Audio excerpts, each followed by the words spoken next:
Napakaraming hindi magandang balita, mga banggaan sa kalsada yung nabalitaan natin etong mga nakaraang araw. Most of us heard about doon sa airport incident kung saan ang isang bata na anak ng OFW ay namatay. Around 5 to 6 years old yung bata. Ito'y malungkot at nakakadurog na pangyayari. Isipin mo, all those years of sacrifice and hard labor, lahat yon ay tila nauwi sa wala. Lahat ng pagpapagal ay para bang nawalan ng kabuluhan. Ang lahat ng pagpapakapagod ay nawalan ng patutunguhan. Sa usapin ng pagtatrabaho, marahil naranasan mo na ang mag-overtime sa trabaho. Late na uuwi pero need pa din pumasok ng maaga. You make those kind of sacrifices, but at the end of the day, you just lie down in bed wondering, ito na ba talaga yon? Bakit ba parang never ending at paulit-ulit na lang yung mga nangyayari? What's the point of all this labor? Many people, even Christian, go through this silent struggle. Marami ang pagod, they are weary, they are restless, they are even discontented sa kanilang mga trabaho. Many felt like they are chasing after the wind. There are times when work feels more like a curse than a blessing. Maraming task ang nagpa-pile up at habang dumadami yung gawain, parang malabo na ma-recognize yung effort mo. Yung compensation ay hindi nagmamatch doon sa mga pinapagawa sa'yo. And this struggle is not new. It's been around for centuries or thousands of years. In fact, one of the wealthiest, wisest, and most accomplished man who ever lived, naranasan niya ito. No, siya si Solomon, ang hari ng Israel. Despite of his success, he looked at his work and said, maging ito ay walang kabuluhan. This too is vanity. Ito din yung ipinapakita at i-address natin sa passage natin today sa binasa ni Deacon Arnel kanina sa Ecclesiastes 2:18 to 25. And this is the second sermon that we have about Christian in the workplace. So, naging pangangaral natin nung nakaraan ay yung sa Exodus, no? Sa pangangaral, ang nangaral ay si Pastor Joseph. Sa mga susunod na araw, ito rin yung magiging topic natin from different text sa scripture, but let me focus on Ecclesiastes 2:18 to 25. So, hindi ko na babasahin, but I encourage you to open your Bible and go through sa mga passages na i-discuss natin. So, before going dun sa mga passages na yan, tandaan natin ang aklat ng Ecclesiastes ay ina-assume na sinulat ni Solomon, isang taong may napakalawak na karanasan. Though hindi binanggit directly ang pangalan ni Haring Solomon, the book of Ecclesiastes is traditionally attributed to King Solomon. Sa Ecclesiastes 1:1 pa lang, itinawag ang manunulat na mangangaral na anak ni David at hari ng Jerusalem. Actually, when you read Ecclesiastes, yung buong book ng Ecclesiastes, parang meron dalawang tinig na nagsasalita. Kaya pag inintroduce yung nagsasalita, tinatawag na narrator, yung unang boses, kung saan inintroduce niya yung tinatawag na preacher o mangangaral, kaya ganun yung language, parang naka third person, no? Siya yung nag-introduce sa mangangaral o sa preacher, which is we assume King Solomon, and then sa dulo, kinungklud niya yung mga inobserve nung preacher, nung mangangaral. So that's how we understand yung way of language, yung literary style na nandito. Meron dalawang tinig, narrator at mangangaral. So, sinabi din, we assume that it's Solomon dahil sinabi din sa verse 16 na itong hari na ito, na anak ni David, siya din yung nakatamo ng karunungang higit kaysa lahat ng nauna sa kanya. So we know the story of King Solomon. Even yung description, pag binasa mo yung chapter 2, and I encourage you to do so, no? Patungkol sa mga nakamtan niya, na kayamanan, karunungan, katanyagan, tugmang-tugmang lahat iyon sa buhay ni Solomon. So isipin mo, ang pinakamatalino, pinakamakapangyarihan at pinakamayamang hari ng Israel, kung saan lahat ng kanyang maibigay na nakukuha niya, according to verse 10, lahat nasa kanya. Madaling isipin at i-conclude ng mga tao, siguro napakasaya nito ni Solomon. Nakukuha niya eh. Ganyan mag-isip yung mga tao ngayon. Kung makukuha ko lahat ng gusto ko, then I will be satisfied. I will have happiness. No? Pero ito ba yung maririnig natin mula kay Solomon?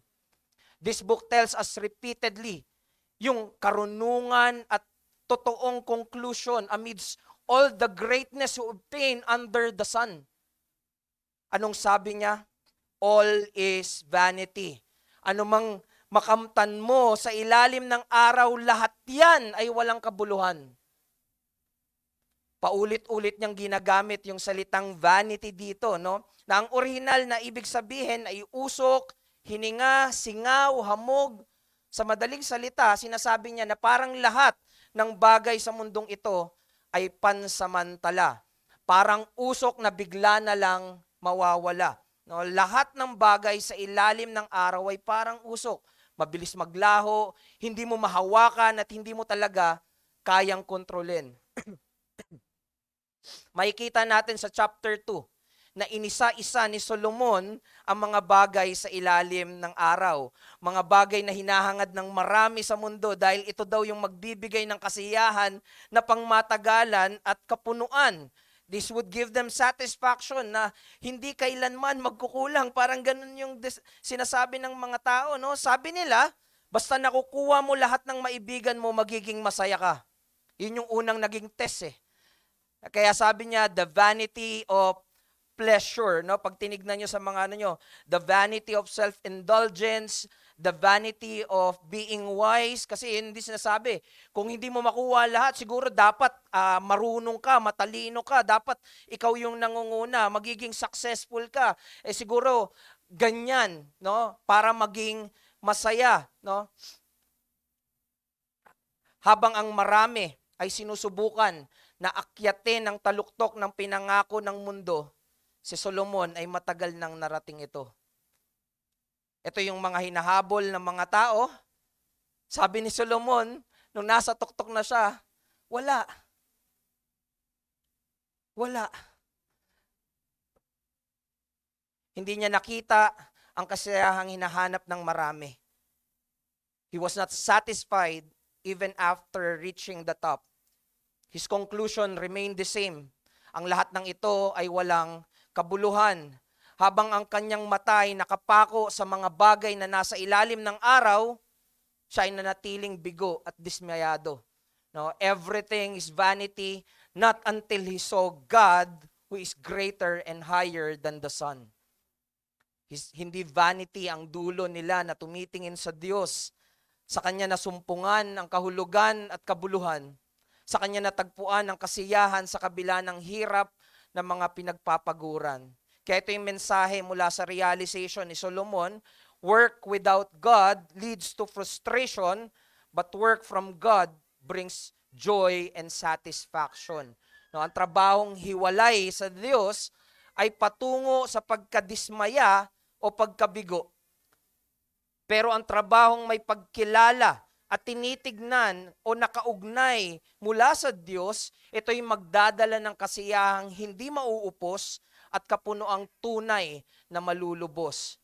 Now, let me be clear, hindi ito nangangahulugan na kapag kinilala mo ang Diyos sa iyong pagtatrabaho, ay bigla na lang mawawala yung pagod mo, yung stress mo, yung mga disappointment mo.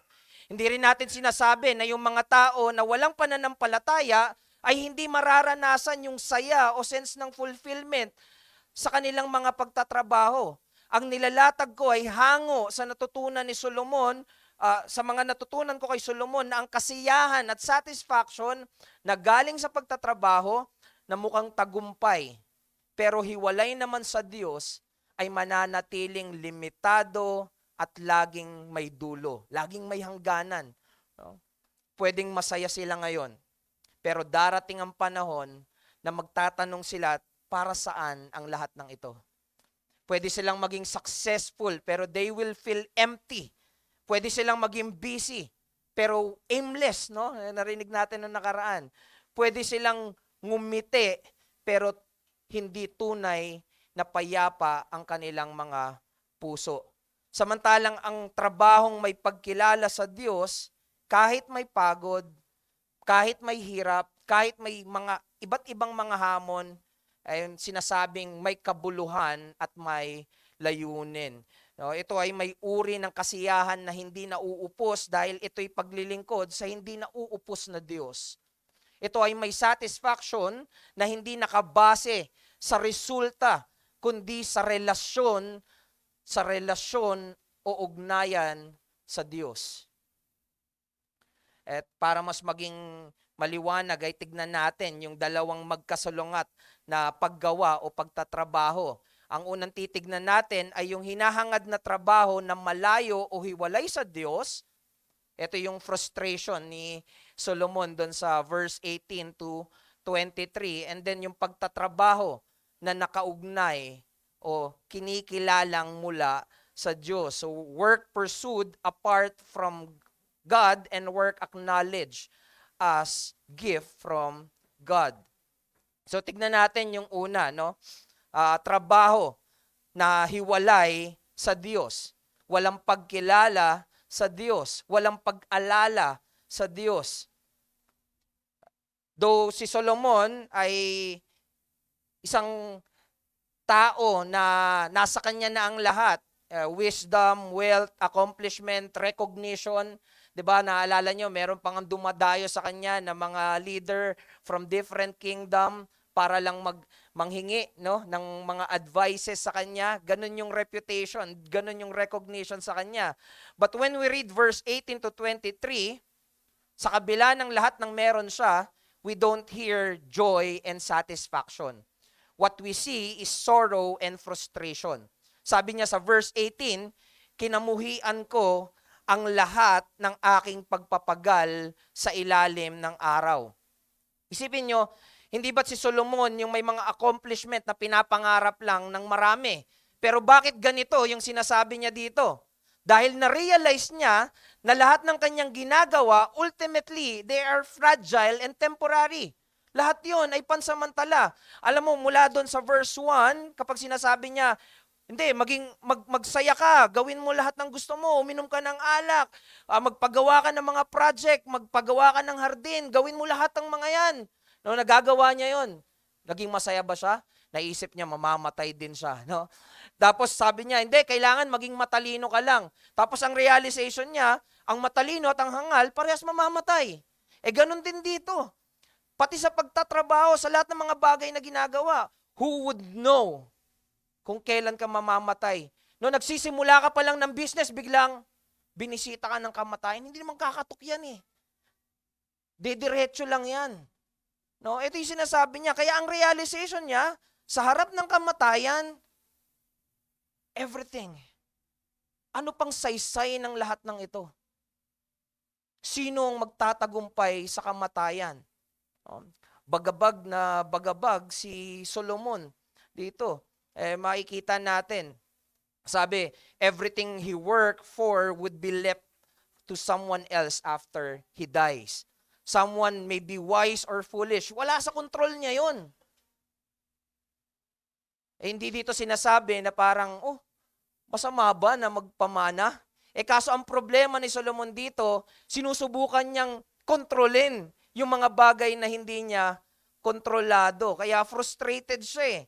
No? He doesn't have any control kung ano yung mga mangyayari, kung sino yung magpapatuloy ng mga pinagpaguran niya. If you would read, napakatalino ng paggawa, napaka-skillful ng paggawa, tapos masasayang lang dahil mapupunta sa iba. Alam mo, isa sa mga realization ko nung binabasa ko to, si Solomon parang ayaw magpamana, no? Kasi kung siya yung pinakamarunong, I assume, iniisip niya, baka mas hindi ito marunong. No, hindi niya kaya i-handle to. Salamat, hindi ganyan ng Diyos, ano? Pinagkatiwalaan, merong mga pinagkatiwala sa atin ang Diyos na gawain. And so, we see, no? Salamat sa Diyos dahil ang Diyos ay hindi katulad ni Solomon sa aspeto na ito. Again, bagabag si Solomon, kaya sabi niya, siya'y may lungkot at sakit na loob. Pag binasa mo yung verse 23, sinasabi niya, gabi na. Hindi pa siya mapanatag, balisa siya. Ganon yung frustration na meron siya dito, no? Pero pansinin natin, ang problema dito ay hindi trabaho mismo. Ang problema ay hindi din tamad si Solomon o wala siyang ginawa, no? In fact, tagumpay siya sa mga bagay na ginagawa niya. Naging tanyag siya dahil sa kanyang mga matalinong paggawa, kaya mas lalo siyang na-frustrate eh. Kasi lahat ng gagawin niya, kahit gaano kahusay yung paggawa niya, lahat yan masasayang. Lahat yan magtatapos. Kaya sabi niya, walang kabuluhan, no? Para kang gumagawa ng sandcastle.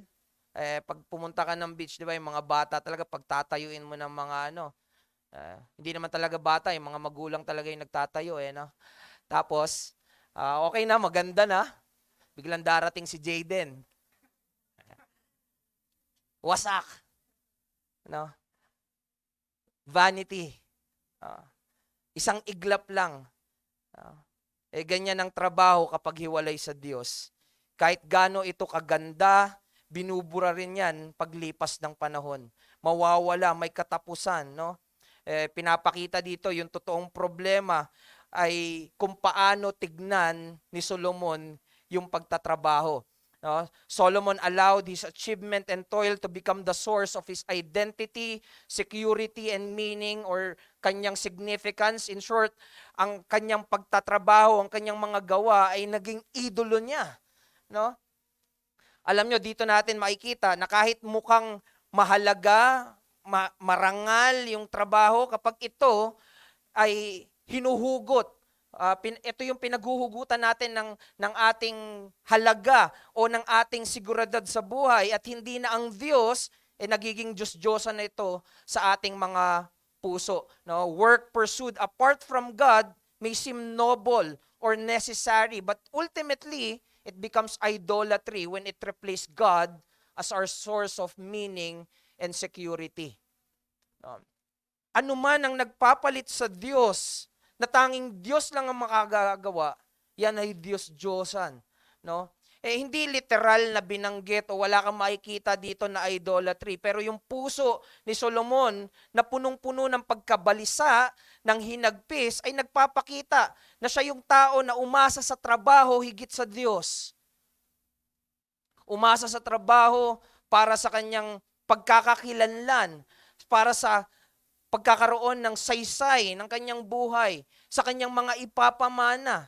Hindi niya napansin, habang ginagawa niya yon, yung puso niya ay naitatali na. Maganda yung mga resulta ng mga ginagawa niya. Doon na siya.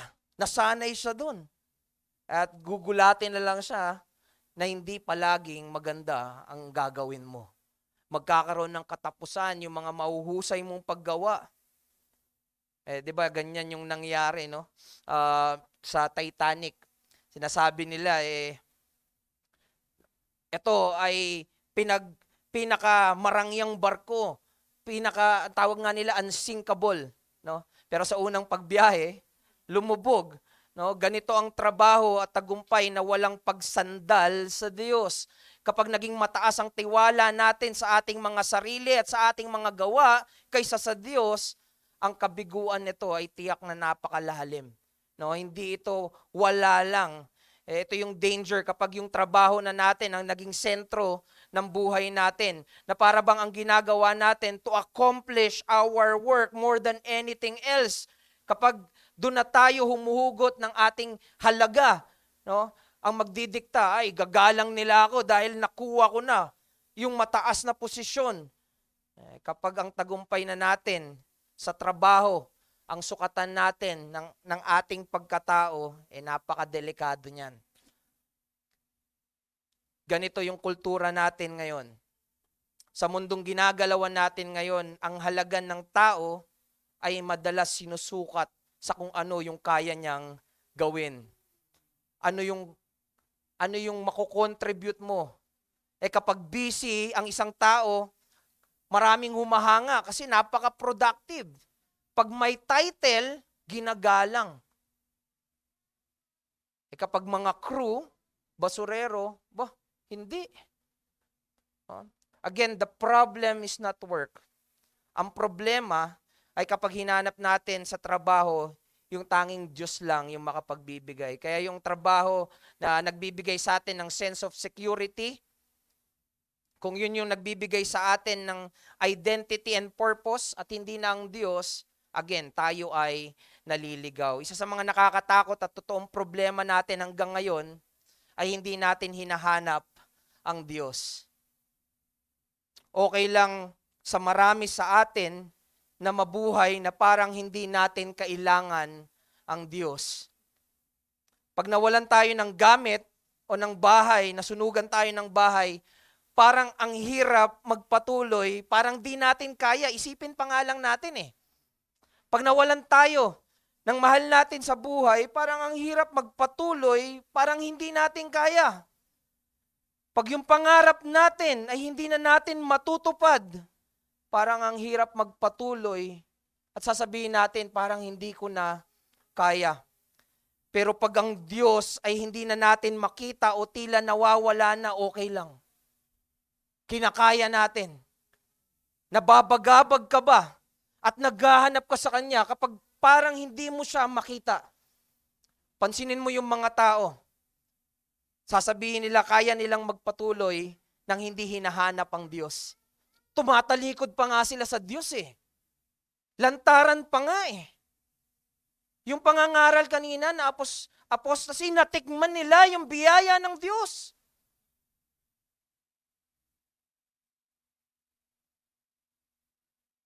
Gumigising tayo nang hindi hinahanap ang Diyos. Sanay tayo na parang walang pakialam sa pagtawag ng Diyos. Nagagawa natin ang iba't ibang mga bagay nang hindi natin hinahanap ang Diyos. Ang tanong, siya ba talaga ang kasiyahan natin? Siya ba talaga yung sentro ng buhay natin? May kabigatan pa bang Diyos sa mga buhay natin? We are even willing to sacrifice yung church attendance. We are willing to sacrifice the devotion time. We are willing to sacrifice yung mga oras natin sa mga kaparaanan ng biyaya. And then we say, hinahanap ko naman ng Diyos. Sometimes we do that para sa mas malaking sahod. Ginagawa natin yun para makuha natin yung mga bagay na alok ng mundo. Handa nating tanggihan at labanan ng Diyos na pinagmumula ng lahat ng kabutihan para sa mga pansamantala which will never satisfy. Alam mo yun, nakikinig ako ng isang interview ng isang Christian.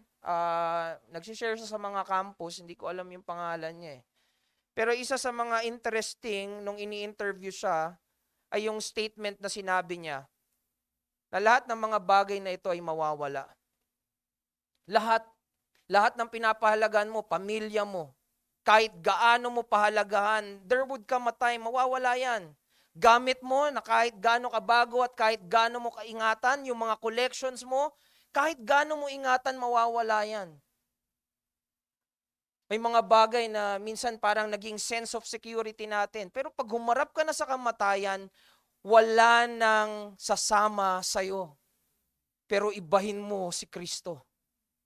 Ibahin mo ang pananampalataya. Dahil hanggang lagpas kamatayan, kasama mo si Kristo kung ikaw ay mananampalataya. So have your confidence in Christ, not on the things that would perish. Value Christ. Give your all to Christ. Saan mo binibigay ang oras mo? Anong hinahangad mong lumago? Alam mo, nag-ano ko ng mga aquarium, isa yan sa mga unti-unti binubuo ko. Pero napaisip ako eh. Ganun ba yung ginagawa ko sa relasyon ko sa Diyos? Meron ba akong isisingit ko yan, hahanapan ko ng paraan yan, gagawan ko ng paraan yan?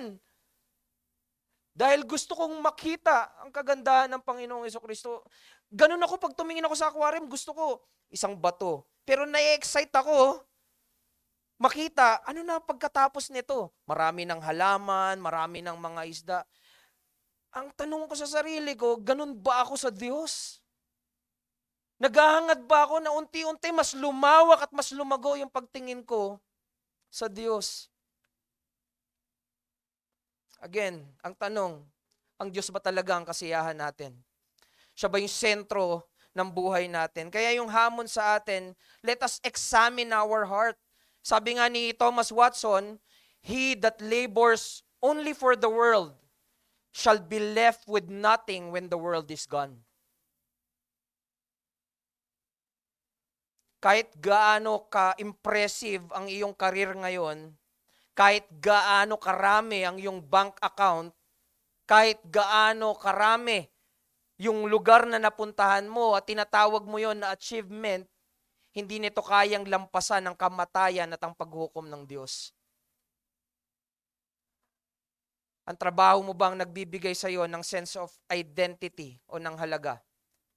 Tandaan natin yung babala rin ni Watson. Sabi niya, kapag ang puso ay puno na ng kayabangan, ang layunin ng pagtatrabaho ay nagiging para na lang sa sarili, hindi para sa Diyos.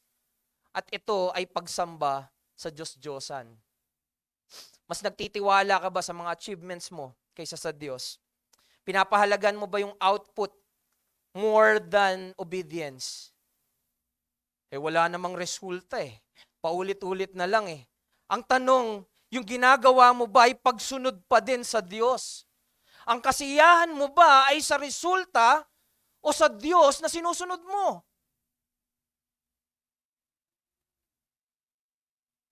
Give value. No? More than the output, give value to obedience. Sumunod ka sa Panginoong pinaglilingkuran mo. At bilang iglesia, tanungin din natin yung mga sarili natin. Mas pinapahalagahan ba natin ang isang successful worker kaysa sa isang faithful Christian?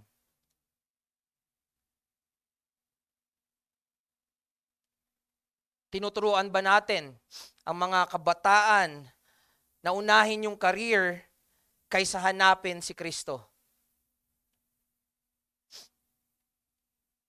Mag-ingat tayo sa mga social media influencer kung saan yung mga bata ngayon, pag tinanong mo, anong pangarap mo paglaki?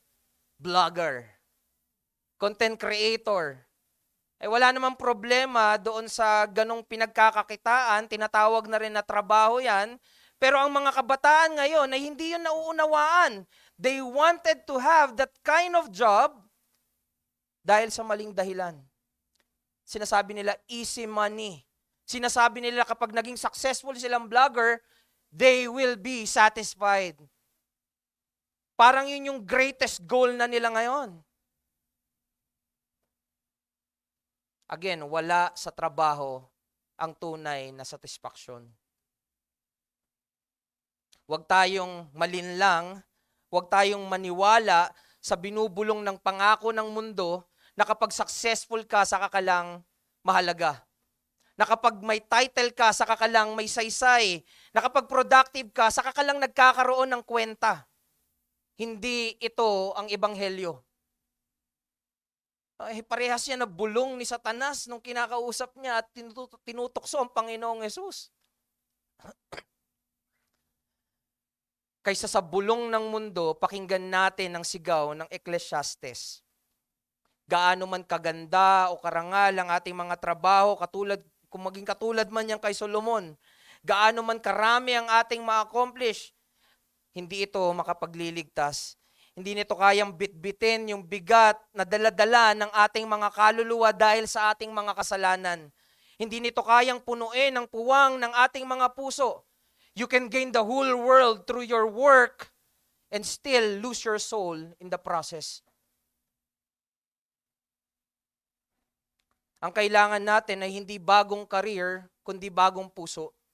Hindi bagong trabaho, kundi bagong buhay, at ito'y matatagpuan lamang sa Diyos, anak, sa ating Panginoong Hesukristo. Tumalikod tayo sa walang laman at walang kabuluhan na mga pangako ng mundo at lumapit tayo sa Panginoong Hesukristo. Ibigay natin sa Kanya yung ating mga kabiguan, kapaguran, mga pagsubok na pinagdadaanan, at hayaan natin siya ang magbigay ng ating tunay na pagkakakilanlan. Huwag yung office ID mo or yung bank account mo, kundi yung krus kung saan nakita ng Diyos, nakita natin sa Diyos yung pagmamahal niya sa mga makasalanan na tulad mo at tulad ko. Your identity is not on your work, it is in Christ. Kung ikaw ay Kristiyano, kung wala ka pa sa Panginoong Hesukristo, kung hindi siya yung Panginoon mo, sinong pinaglilingkuran mo? Kung hindi Diyos, Diyos-Diyosan. Kung hindi Diyos, Diyos-Diyosan. Hindi ka ba natatakot sa kalagayan mo na manatili na hindi si Kristo ang iyong Panginoon? E nawa, magkaroon ka ng takot. Saan patungo ang buhay mo kung hindi si Kristo ang nangunguna sa'yo? Kahit napakaganda ng kalagayan ng buhay mo ngayon, mapapahama ka. Maawa ka sa iyong kaluluwa. Pangalawa, work receive as gift from God. In contrast dun sa frustration sa verse 18 to 23, makikita natin na nagkaroon ng sudden change, no? Nagkaroon ng shift, nagkaroon ng pag-asa yung isang frustrated na Solomon sa verse 24 and 25. Biglang sinabi ni Solomon, magandang bagay ang kumain, uminom, at magsaya sa iyong pinagpaguran, mag-enjoy sa trabaho. Yung enjoyment dito, it refers to settled contentment, at yung isa ay joy in the simple things, yung mga daily blessings kagaya ng eating, drinking, at kasama nga dito yung working. Pero tandaan natin, this is not shallow pleasure. It's a kind of quiet satisfaction that doesn't depend on big accomplishment. Hindi ito nakadepende sa kayamanan, no? Hindi sinabi dito, tandaan natin na mag-enjoy ka dahil deserve mo. Yan kasi naririnig natin ngayon sa mundo eh. Nung sinabi na mag-enjoy ka o magpakaligaya ka, ito ay hindi tungkol sa luho o layaw sa buhay. Anong kaibahan natin sa mundo, no? Kung saan ka masaya, doon ka. Hindi ito yung sinasabi. Hindi tinuturo dito ni Solomon na maging hedonist tayo. Gawin lang natin anumang magpapasaya sa atin. Ang sinabi niya, matutong magpakasaya sa simpleng mga bagay sa buhay.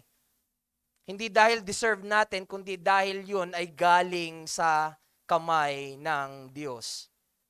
Comes from the hands of God. Yung pagkain, trabaho, simpleng kasiyahan sa araw-araw, nagiging makabuluhan ng mga yon kapag alam mong ito'y kaloob ng Diyos. Hindi siya enjoyment na makalimot sa Diyos, kundi enjoyment na pasalamatan pa ang Diyos. Alam mo, may mga bagay na pagpapasalamat mo, hindi mo kailangan mag-antay ng Mother's Day para batiin mo yung asawa mo na Happy Mother's Day. Mother's Day kasi ngayon. No? But every time na may mga instances, hindi sa akin sa araw-araw, pero I thank God when I am reminded that I have a wife, na merong nanay yung mga anak ko. Nagpapasalamat ako sa Diyos. Those are good things na mula sa kamay ng Diyos. Yun ay kasiyahan na binibigay mula sa Diyos. Yung phrase dito na from the hand of God ay mahalaga na maunawaan natin dahil pinapakita nito na yung kagalakan na dinidescribe dito ni Solomon ay yung kagalakan na hindi natin kayang likhain. Hindi kagalakan na galing sa atin ng mga tao. Hindi ito galing sa achievement or success dahil sa mga ginagawa natin, kundi ito ay galing sa kamay ng Diyos. Ito'y ibinigay at pinagkakaloob ng Diyos. Ang Diyos ang nagbibigay ng kakayahan para magsaya tayo sa tama at para makita ang kabutihan niya sa araw-araw. Galing yun sa Diyos. Kung galing yun sa Diyos, pwede mong hingin sa Diyos. Lumapit ka sa Diyos. Binibigyan niya tayo ng dahilan para lumapit sa Kanya.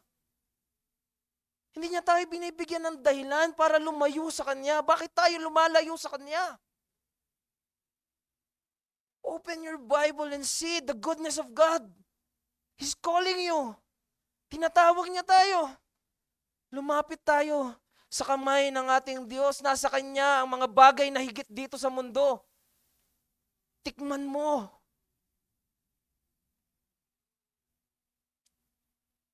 How would you say the greatness of God to someone kung hindi mo naman natitikman at hindi naman totoo sa iyo na natikman mo ang kahigitan at kadakilaan ng Diyos? Spend time. Come. Lumapit ka, magbigay ka ng oras. He recognized joy in labor not as something earned, but something granted. Ibinibigay.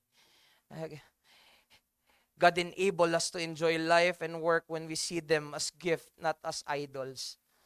Yung mga bagay ay hindi natin Diyos. Yun ay kaloob ng tunay na Diyos. Napakahalagang pagbabago ito sa pananaw ni Solomon. Sa halip na tignan ng trabaho bilang walang kabuluhan, ngayon nakita niya na maaari pala tayong makaranas ng kagalakan na iba sa alok na kagalakan ng sanlibutan. Kagalakang kaloob ng Diyos. Kahit pa may offer yung mundo, sinong pipiliin mo?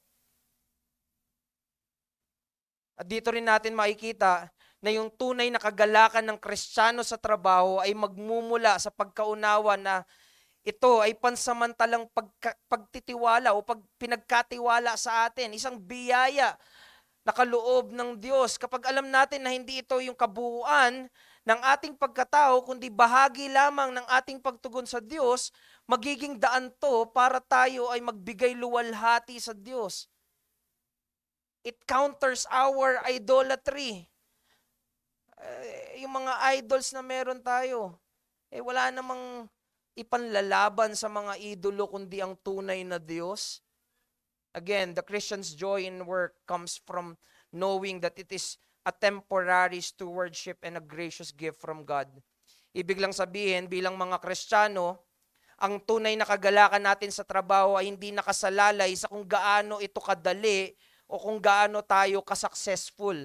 Nakaugat ito sa pagkaunawa na ang trabaho o yung mga bagay na meron tayo ay hindi permanente. Ito'y pinagkatiwala lang sa iyo. Isang pananagutan na ipinagkatiwala sa atin ng Diyos, hindi sa pansamantala. Sa pansamantalang panahon, hindi man natin hawak habang buhay yung posisyon na meron tayo. Hindi man natin hawak habang buhay yung negosyo, yung trabaho na meron tayo. Pero habang nasa kamay natin ang mga yun, tinawag tayong maging tapat, masipag at mapagpasalamat. Yung mga bagay na nirereklamo, nag-usap nga kami ni Pastor, sabi ko, nung pine-prepare ko tong pag-aaral na to, ako yung unang umaaray . Kung merong number 1 na magrereklamo sa trabaho, ako yun. At nung nabasa kong pinagkatiwala ng Diyos sa akin, patawad. Patawad dahil hindi ako naging tapat. Natatabunan ng mga pagrereklamo ko yung pagiging karapat-dapat ng Diyos nasan man akong dako. Ano man yung ginagawa ko sa bahay, Kristiyano ako. Sa iglesia, Kristiyano ako. Sa trabaho, Kristiyano din ako.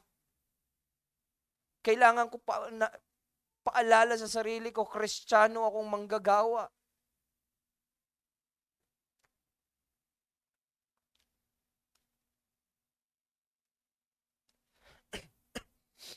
Ang trabaho ay hindi lang responsibilidad, ito'y kaloob ng Diyos.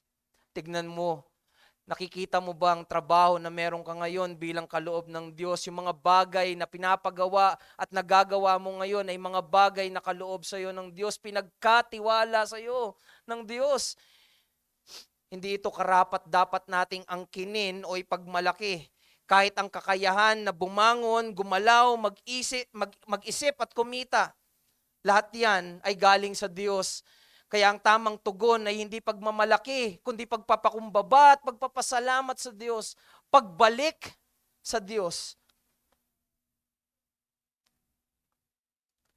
Maraming tao ang tinitignan ng trabaho bilang paraan, again, para patunayan ng sarili. Para ipakita kung gaano sila kagaling. Pero bilang Kristiyano, alam natin, ang layunin ng trabaho ay hindi self-glory. It is God's glory. Kaya bawat report na ginagawa mo, bawat customer na pinagsisilbihan mo, bawat proyekto na tinatapos mo, kapag ginagawa mo ito para sa Panginoon, iyon ay paggawa para sa Diyos. At doon ay may pangakong kasiyahan, hindi dahil sa galing mo, kundi dahil alam mo na ginagawa mo ito bilang tugon sa kabutihan ng Diyos. Kaya kailangan itong linawin, no? Lalo na sa mga panahon ngayon na parang, again, babalik at babalik tayo. Parang ang tagumpay natin ay kung gaano kalaki yung sweldo. Maraming Kristiyano ang nagkakandara pa para maabot yung pangarap nila. Kahit dati, no? Ipaglalaban yung Lord's Day. Tapos ngayon, i-compromise na. Yung seriousness ay hindi lang pag nagpapamiyembro ka. Ang kaseryosohan ay sa pagiging tunay na Kristiyano mo.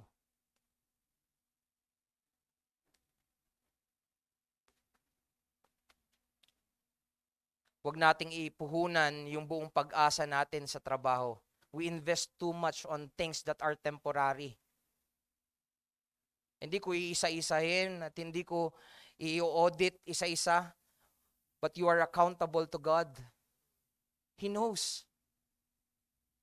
Alam niya. At huwag tayong magmalaki sa Kanya. Ang tanging disposisyon natin sa Diyos ay humingi ng kapatawaran sa mga pagkukulang dahil hindi judgment ang nag-aantay sa atin. Ang nag-aantay sa atin ay kapatawaran. Sa tuwing nagkakasala tayo sa mga bagay na pinapagawa at pinagkakatiwala sa atin ng Diyos, ang nag-aantay sa atin ay kapatawaran. Hindi hampas. Hindi bugbog.